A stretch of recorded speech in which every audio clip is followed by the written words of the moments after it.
Do you guys love cameras? I certainly do. Just check out behind me. I've got a studio full of them.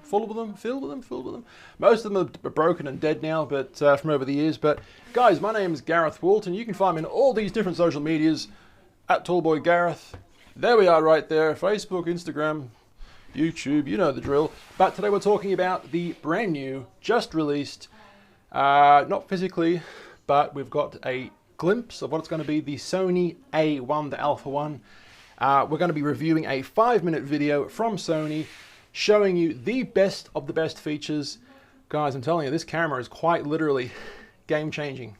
This is what we're looking at right here, right now.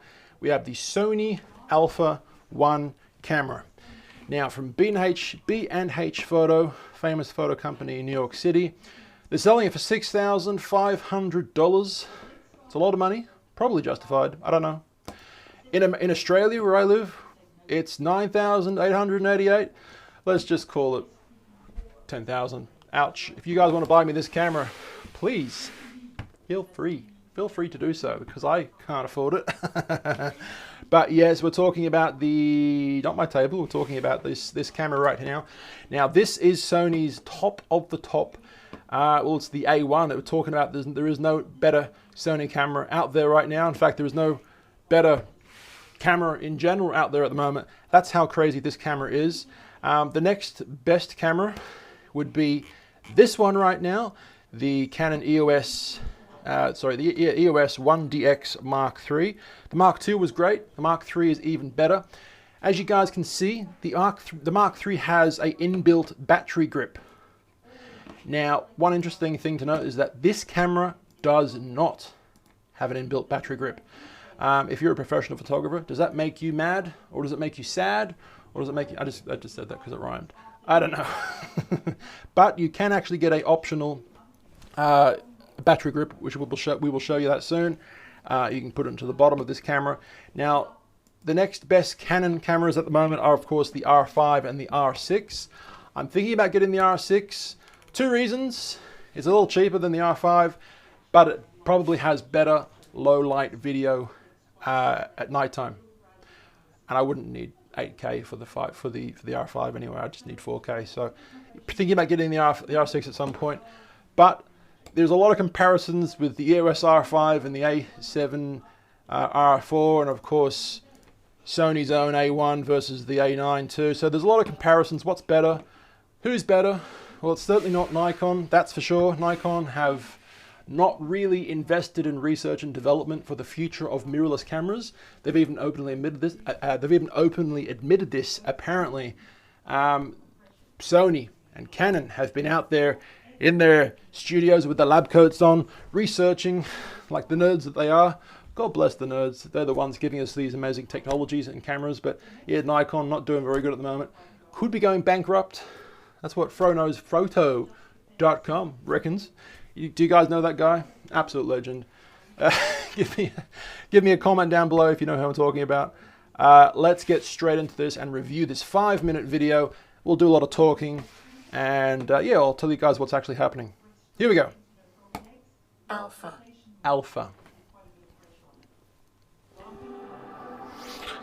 It's Matrix, it's Neo, the one. Guys, this camera can do 50 megapixels at 30 frames per second, so that's absolutely incredible. You're getting 30 photos per second at 50 megapixels. The amount of AI and microchip memory, it's extremely fast. Let me just tell you that. That's game changing. We got 120 times a second that the autofocus is calculating. Incredible. Wow. You got zero blackout within the viewfinder. So when the cameras in the past have taken a photo, if you look through the viewfinder, it goes, it blacks out quickly. And that little blackout could mean life and death with you getting a good photo or video. So this camera does not have that. Great.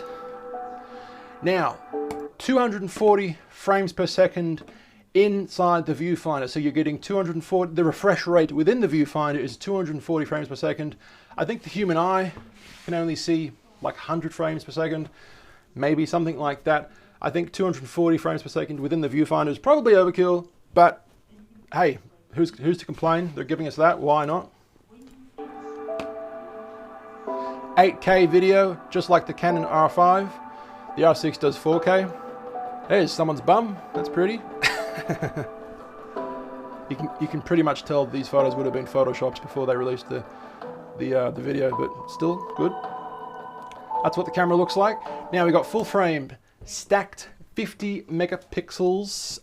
We've got a CMOS sensor with integrated memory. So we've got a stacked sensor allowing for high dynamic range, picture quality, and all that jazz.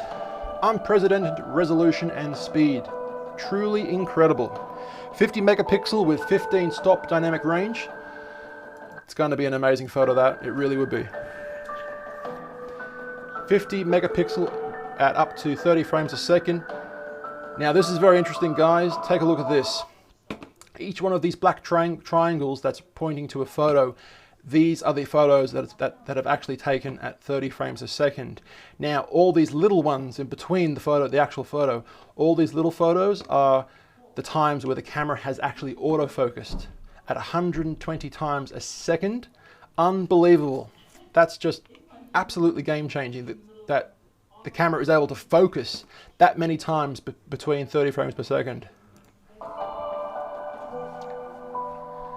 This one here shows you at 20 frames per second, so there's 20 photos being taken per second. As you guys can see, the autofocusing is a lot more. It's obviously still the same at 120, but it looks more because we're now lowered the frame rate at 120, at 20, I should say.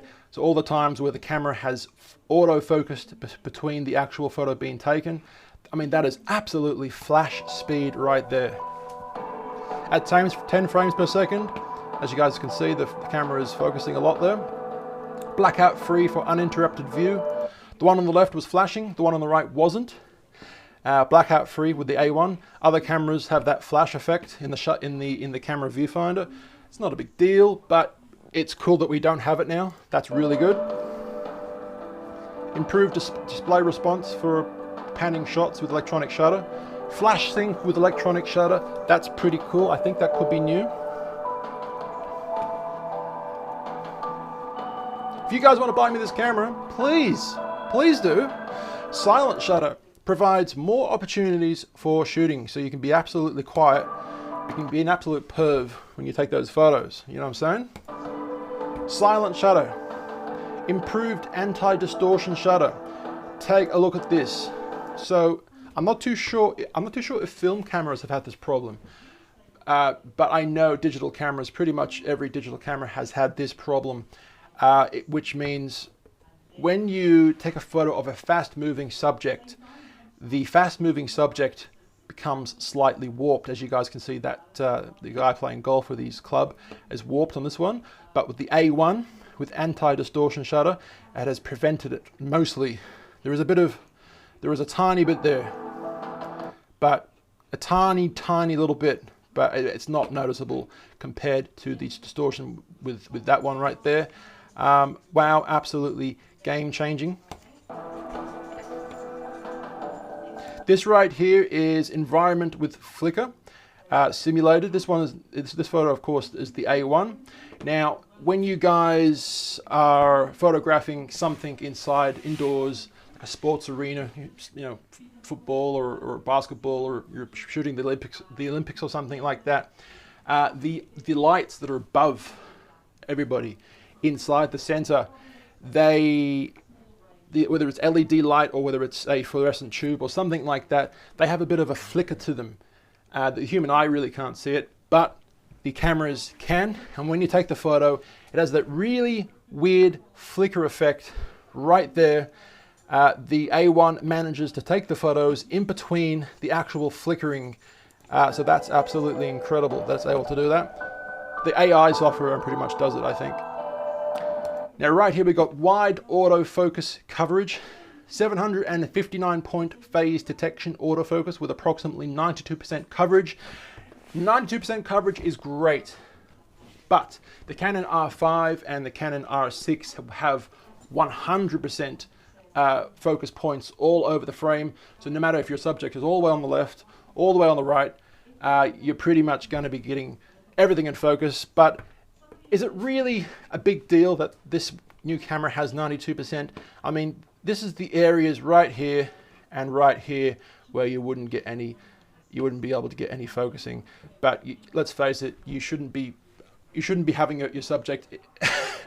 You shouldn't be trying to focus your subject in that part of the frame anyway, so not a big deal. But the Canon R5 and R6 has 100%, so that's a little better. Real-time tracking. It looks photoshopped, having a green box over the guy's face, but the camera is able to do that.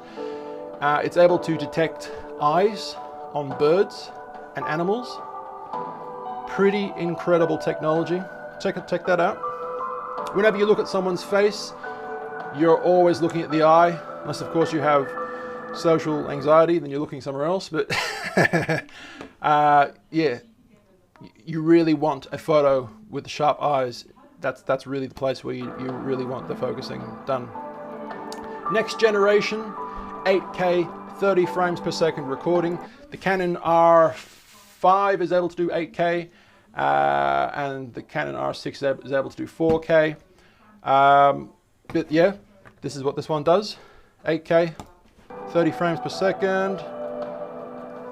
Beautiful picture quality.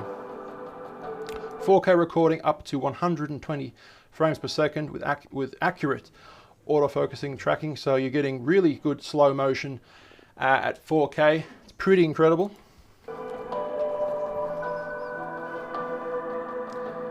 You can get really cool cinematic looks, cine tones. You get 10 bits at S-Log3, and after you color grade, the picture looks even better. It requires a lot more work though. You get 10-bit HDR shooting, reproduces fine, great detail. Absolutely incredible. There's a bit more involved when it comes to the editing side if you shoot with C-Log, but it's worth it in the long run probably. Active mode, optical image stabilization for stable handheld shooting. Now this shot on the left has without active mode, so this one is not stabilized. This one on the right has active mode, which means it is stabilized. Check out the two right now. The one on the left is very bouncy, the one on the right isn't. Now there's something I wanted to quickly say about that. The Sony cameras are not quite as good at in-body stabilization as the Canon cameras. The Canon R5 and R6 has in-body stabilization, which is amazing. It's a first. Well, first for Canon anyway, but they also have stabilization within the lens. And when both are combined, the Canons are currently a lot better at recording stable images than the Sonys are. Now, will this new Sony camera live up to the Canons regarding stabilization, or will it be better? We don't quite know at the moment. We'll have to see in time. Time will tell. So you get some really cool audio from the horseshoe itself. No need to plug a cable from here into there. There's no need for that. The audio goes straight into the camera from the connection, the horseshoe. Flippable screen. Now this is really, really cool. It's just showing you a representation of how they manage the heat within the camera. You got you got the battery getting really, really warm. You got the internals getting really, really warm. Of course, there was that huge internet phenomenon that was the R5 and the R6 that overheated. The overheating issue within those two cameras. Regarding the overheating, the camera turned off after 25-30 minutes. This camera actually does do the same. Believe it or not, it does turn off after 30 minutes to keep the camera cool. Otherwise, the camera is just going to be too hot. Potential firmware updates can make the time longer in the future. We don't quite know yet, but we will see.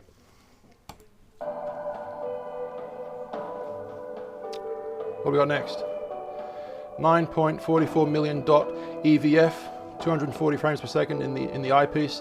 This is showing you 5-axis optical in-body image stabilization for a 5.5 step advantage. So it's showing you the camera shaking, but the image sensor is keeping the camera image really steady. It's pretty cool. Pretty. So much pretty. That's how pretty it is. Type A HDMI terminal. 16-bit RAW, super speed, USB 10 gigabytes per second. I wouldn't need this, but if you're a sports photographer or a paparazzi, I was a paparazzi at one point. I'm not going to talk about that today, but if you're someone that needs images on the internet really, really quickly, send it to the cloud or to the server, FTP. You can do that through the connection, Ethernet. Really, really cool. Ultra fast built-in Wi-Fi. FTP connection, really good. High-speed USB tethering with 5G smartphone. They're basically future-proofing this thing. Really cool. You got the new CFexpress Type A, am I saying it right? Compatible media slots. So this is a new kind of SD card. SD cards have been around for absolutely ages now, and they're trying to make a card that's a little smaller, but better. It's faster, apparently. Really cool new tech. But I think it also allows SD cards, so that is cool too. You got the option.